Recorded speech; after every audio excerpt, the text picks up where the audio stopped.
Okay, it's recording again. Well, where did you and Dad meet? When he came back from the war, he was in my classes because our last names, They sent you by alphabetical order, Pemberton and Pearson. and that's where I met him in my senior year. And there was very few guys back from the service, and it was kind of fun going with an ex-serviceman Yeah. when I was only 17. But I always thought I would marry a Marine, thinking they were the best. So I lucked out there. Yeah.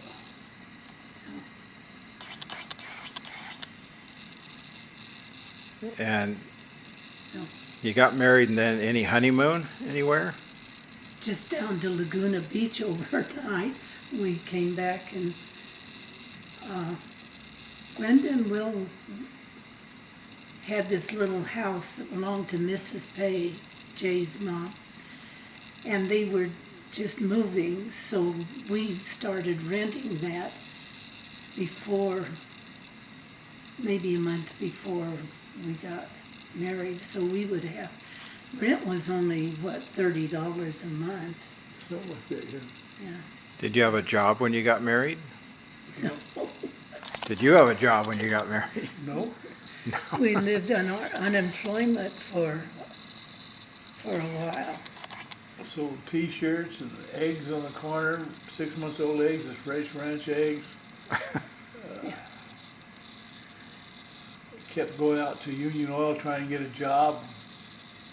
They weren't hiring, but I got wise, and there'd be a little group there Tuesday mornings or something, and this guy come out and say, "Well, we're not hiring, but maybe pretty soon and everything." And so, by that, wait a minute, maybe he knew my name. So after each little group broke up, he went back to the office. I went to the window there, and I said, "Hi, I'm Oscar Pearson. I guess you remember." And I said, "I just wondered if anything's going to be opening up soon." He says, "Well, maybe pretty soon. It's looking better, looking better." And then when they come out and said, "We got to hire 2 people," he named some guy, and then he said Oscar Pearson. All right. So just getting well known, Yeah, they knew because my name, got me in. he used to walk out there. We didn't Yeah. have a car yet, and he used to walk. What was your first car? Do you remember? Yeah. 38 Ford, little maroon Ford. Oh, and brought it home, and it wouldn't start. Her mother's out there at night trying to push it so it started getting to work. Then the next morning after I got off work, I should come back. I wouldn't start. They pushed it again. Come find out all it had was one battery cable wasn't hooked on tight. It was loose, and they hooked it up, charged up, and worked good for a while. But that was our very first car. What was your favorite car? Do you have one? The one you got now? I mean an old car, maybe. I remember some Ford, that blue and white one. Yeah, that was a really, really cute car. Yeah. It was kind of an aqua shade of blue with white, white in it. Looks sporty. Now you see them in the car shows. Yeah. It's amazing how many of them say, this is a 1950 or something, and we were married in 47. Makes me really feel old when they talk about cars that I really liked and remembered. So, I go to car shows once in a while. They're fun. yeah. Yeah, Jay Leno talks a lot about the old cars. Well, he's got 300 and some cars. Oh, I don't know how many. He has an awful lot of cars, I forget, but it's Yeah. a mess of them. And motorcycles too. Yeah. Yeah. So what else is interesting here?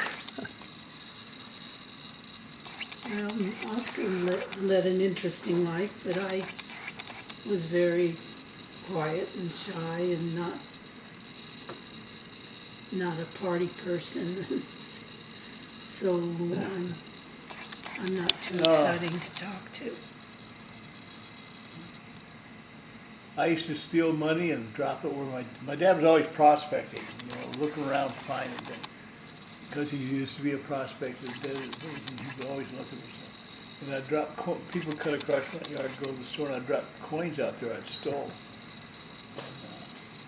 So when he walked down with me to, I guess, go to the boot camp or someplace, I said, Dad, remember how you couldn't understand how all those people would drop their coins, change going across their front yard to the store and back? He says, yeah, never could understand that. I said, nobody's dropping any money. He says, well, how the hell did you get there then? I said, I was stealing it out of people's milk bottles on the front porch and put it out so the milkman leave milk. And other places, and I was dropping it there so you'd find it. Goddamn lying, lean, little stealing son of a bitch and bastard. Something like that. He always cussed me out. One day with my dad, he was big about it, but he never did anything but swatted my ass. He never hit me in the head or twisted my arm or anything like that. He just grabbed me and whopped me a few times in the butt. Once I was laying on the floor after he'd spanked up, and he kicked me, took his 20, he goes, get up from there. And I got up, boy, that really hurt. He scared me a little bit, I think. And then about 2 minutes later, I'm running and playing. He jerked me back in there and paddled my ass again. Pulled that For shit. faking it. Yeah.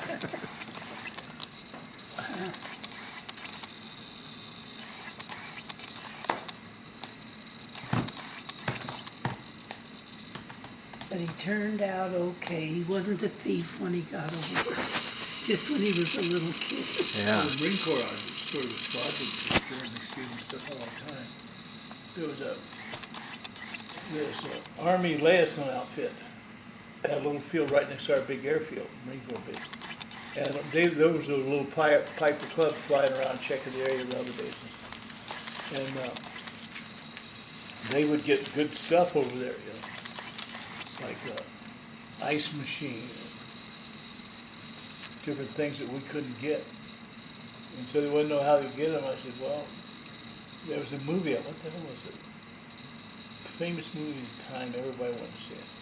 But then we had one of those movies where we'd go to show it and let them know, they'd all come over here and and they did. They flew off, somebody brought this movie in and let them know that all those people come over, and we stripped the damn camp.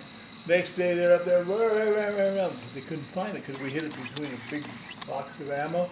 We emptied out a little room, made a frame and put the box in it. It looked like a big row of boxes, but it was hollowed out inside. They were screaming and yelling about their ice machine after they left me broken out. So when they were watching the movies, you guys went and took their stuff. Got their ice cream machine.